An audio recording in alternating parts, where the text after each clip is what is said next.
Hello everybody and welcome back to OMB Reviews. I am the critic who is a cynic. Hope you're doing well, and today we'll be talking about the box office for Jurassic World Dominion, Top Gun Maverick, and some news related to the upcoming release of Lightyear from Disney, as it has now been announced that Disney's Pixar's Lightyear will not play in Saudi Arabia, the UAE, and other parts of the Middle East, as well as Malaysia and Indonesia, because of LGBTQ plus AIP whatever content. Yes, indeed. Disney continuing to push grooming nonsense. But before going any further into this video, please make sure you smash this like button, light up that fire button on Odyssey, and make sure that you are subscribed to the channel with that bell notification turned on. That way you know every time a new video or live stream goes live on the channel. So let's first start off with a little bit of an update with the box office, as we now have the weekend actuals for this past weekend, which saw Jurassic World Dominion do quite well. $392 million worldwide, $747 for Top Gun Maverick in the third week of its release. But those numbers have since been updated with the actuals. And so the opening weekend for Jurassic World Dominion was around $145 million. So still not quite at the level of Jurassic World Fallen Kingdom, but still close enough to where the film, likely, depending on, of course, that week 2 drop-off, is probably going to see similar numbers to Jurassic World Fallen Kingdom, meaning the chances of it getting $1 billion, at least at this point, seem to be pretty good. We'll have to, of course, wait and see what those drop-offs are going to be. That Monday drop-off probably will be an early indication, but really it's those weekend numbers that will be the biggest telltale sign of all. Top Gun Maverick, on the other hand, actually did better than what was originally projected, making an extra $1 million or so dollars. It was originally around $50 million for its third weekend, but now it's been updated to 51.8, meaning only a 42% drop from the previous week. So once again, this film continues to have strong holds and is just honestly quite impressive nonetheless. And no matter how you look at it, this film is just doing incredibly well. When we look at the actual worldwide total for Jurassic World Dominion, the film's around $391 million. Now, this is without including Monday's numbers, as we don't have those numbers yet. But I imagine that this film probably is past $400 million worldwide at this point, as it likely has made a decent chunk of money on Monday yesterday, and not just domestically but internationally. And those international numbers will update once we get those weekend numbers in as well. Top Gun Maverick, actually, as we mentioned previously, did better than what was expected domestically. So instead of the 747, which Deadline loved to make jokes about, saying, oh, look, 747, it's a plane, it's actually doing better than that, though, so I'm actually happy about it. $748.8 million for this behemoth of a movie, which is well on its way to crossing $800 million this coming weekend, and has a chance of being able to squeeze out $1 billion as this film continues to hold strong, not just domestically, but internationally. So we'll, of course, be following this as the weeks continue to go on, as this is still very early on in its release. It's only been out for 3 weeks, whereas films like Doctor Strange 2 has been out for 6 weeks, etc. So interesting numbers, to say the very least. Now, let's also talk about some other news dealing with the box office, and that is that Disney and Pixar's Lightyear, that's right, the upcoming Lightyear film, the prequel that is probably 10 years too late, and yet another clear Hollywood cash grab opportunity, is apparently not playing in Saudi Arabia, the United Arab Emirates, UAE, and other parts of the Middle East because of LGBTQ plus AIP whatever content. Yes, that's right. So the real question that I think everyone should be asking is, wait a minute, this is a kid's movie. Why are we pushing gender ideology and things like that in kids' movies? Keep in mind that this is the same Disney that on Disney Plus, now when you open it in the month of June, is saying celebrate Pride. Again, Disney, what message are you trying to send to parents about what you're trying to teach children? Anyway, it goes on. Disney Pixar begins offshore rollout this week, but won't be hitting cinemas in the Middle East in markets as Saudi Arabia, UAE, Bahrain, Egypt, Kuwait, Oman, and Qatar. So that's a pretty, eclectic group of countries there. Nor will it go into theaters into Malaysia or Indonesia. Deadline understands the film has not received distribution certificates in these markets. As with other recent Hollywood films, the issue is believed to be related to LGBTQ content. Well, first off, Deadline, you bigots, where is your AIP+? How dare you leave those out? I know, River is very woke. She is all into this new age feminist movement, this new age gender ideology movement, which I know is very, very sad. We're working on it, but she is very upset that they've left off these letters. It is ridiculous. It is offensive. But once again, this is just so freaking stupid and ridiculous. But as it goes on, the Toy Story prequel reinstated a same-sex kiss in March following an internal backlash to Disney's handling of Florida's Don't Say Gay legislation. So Deadline is continuing to perpetuate fake news. The so-called Don't Say Gay legislation. Deadline. If you have any journalistic integrity, which, by the way, we know that you don't, you would know that if you actually read the bill, those words are never actually said. That is actually really a false flag in a lot of ways because it's not actually true about the bill itself. And that is just a fun little acronym that people had made up to try and push certain agenda items. But Toy Story reinstating same-sex kiss in March. Once again, Disney, what are you trying to push on our children? Is a great question that I think all of us should be asking. So, yeah, you say, oh, we think it has something to do. Hollywood believes it has something to do with this content. No. It absolutely has everything to do with this content because what these countries are seeing, and obviously we can talk about how many of them have a certain type of theocracy, and obviously there are a lot of cons to that type of form of government in certain ways, but also there are, in certain instances too, one could argue that there could be some positives if done right. But again, the question is whether it's done right. I would say right now in our world, there aren't really any theocracies that exist that are done well.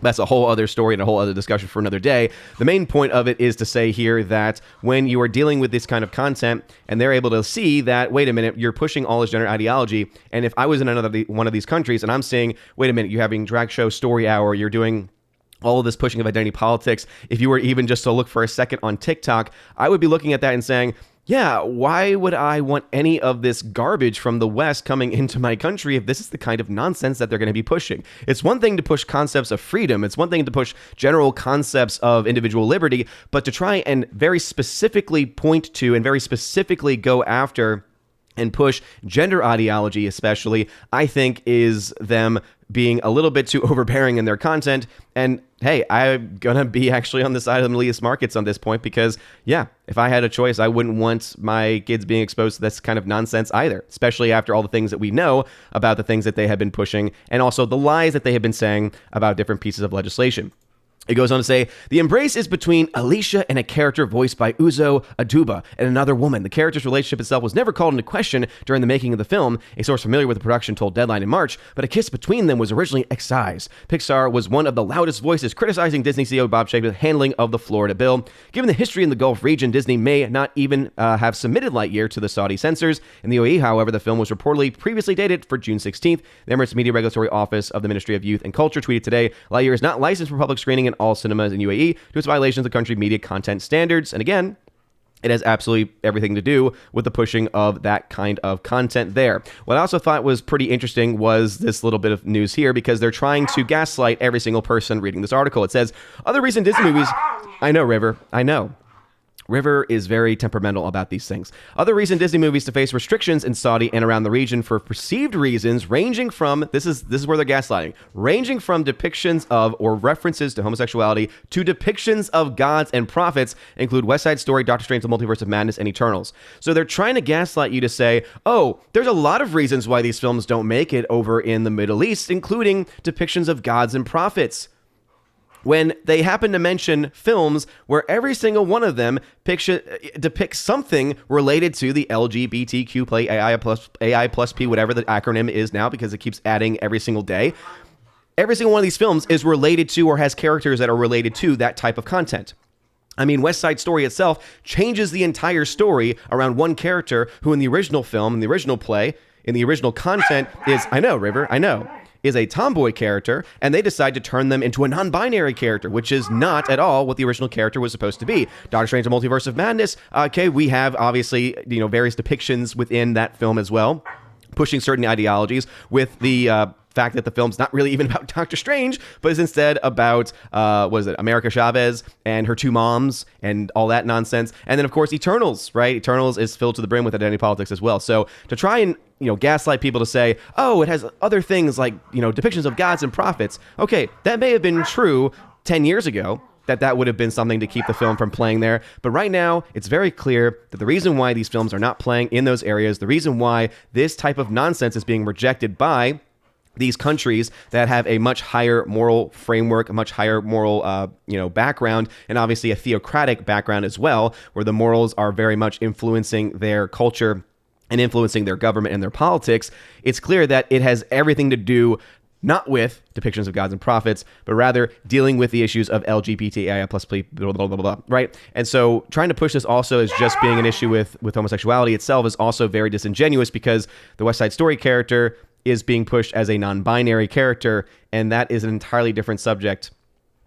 And so, again, the gaslighting here is pretty amazing. It says Lightyear has not been dated for China, although censors there recently requested references to a same-sex relationship in Warner Bros. Fantastic Beasts Secrets of Dumbledore to be cut. Studio accepted the 6-second edit to comply with local requirements. So what'll be interesting here is whether Disney is going to comply with China or not. And obviously, many people are going to try and push to say Disney is standing up for human rights by not playing in these countries and by not cutting these movies, with this content in there. But let's just remind ourselves that Disney has done that a plethora of times in the past, and it does not mean that they would not do so in the future. Anyway, what are your thoughts about this? Obviously, there are a lot of things going on right now with the box office. I don't think that this is going to really affect the box office for Lightyear all that much. Again, when we're talking about these markets, there really aren't a whole lot of markets here, and I would say the amount of money that they would be losing from these markets isn't large enough to probably hit the end result of Lightyear, the bottom line of Lightyear in the long run. And I still think that this film is going to be a pretty big domestic success and a success in various other countries across the European Union and other places as well. So it'll be interesting to see exactly what kind of reception this film gets. But also it does help confirm for us who are not yet seeing this film to say, okay, so what you've now confirmed is that Lightyear is going to be pushing identity politics. Got it. No, thank you. Anyway, what are your thoughts about this? Let me know in the comment section down below. Also, what are your thoughts about Jurassic World Dominion's numbers, and where do you think it's going to be by the end of the second weekend? Seems like the word of mouth is pretty mixed on this film. I've heard some people say it's complete garbage. Some people say that they love it. Some people say it's the best in the Jurassic World franchise. Again, for me, it's better than Fallen Kingdom, but that's not really saying all that much. I suspect that the film will still make a pretty decent amount of money. It's very close to its break-even point at this point, so I don't think that's going to be out of the question for the film to make mass profits, but it's going to be interesting to say the very least. But what about also Top Gun Maverick? How close do you think it's going to be to $1 billion, and do you think that it's going to... do you think that it's going to be a huge success, as I think it's going to be? Let me know in the comment section down below. If you like this video, smash that like button, hit that fire button. Honestly, y'all all amazing and beautiful people. Hope you all have a wonderful rest of your day. And as always, God bless.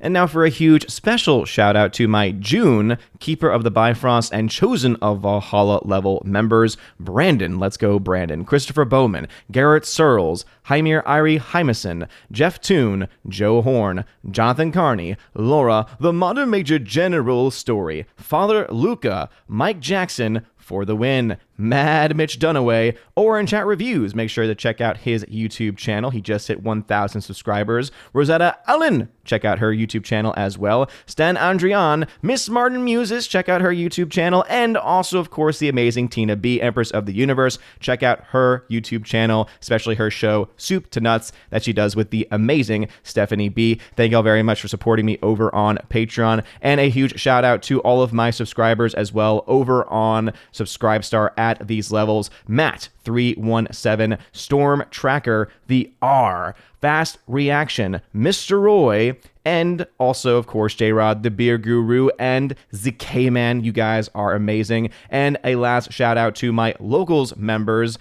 We have Miss Minnesota Hockey Fan.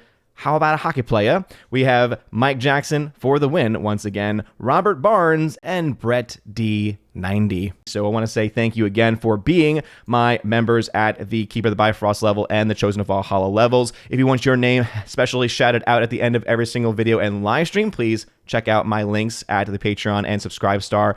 You can find those in the top link in the video description, the Willow link, as I like to call it, where you can also get access to things like giveaways, things like the podcast I do with John the Flick Pick Flickinger, and other cool stuff like that. Anyway, thank you all very much for supporting me for the month of June. You're all amazing and beautiful people. Hope you all have a wonderful rest of your day. And as always, God bless.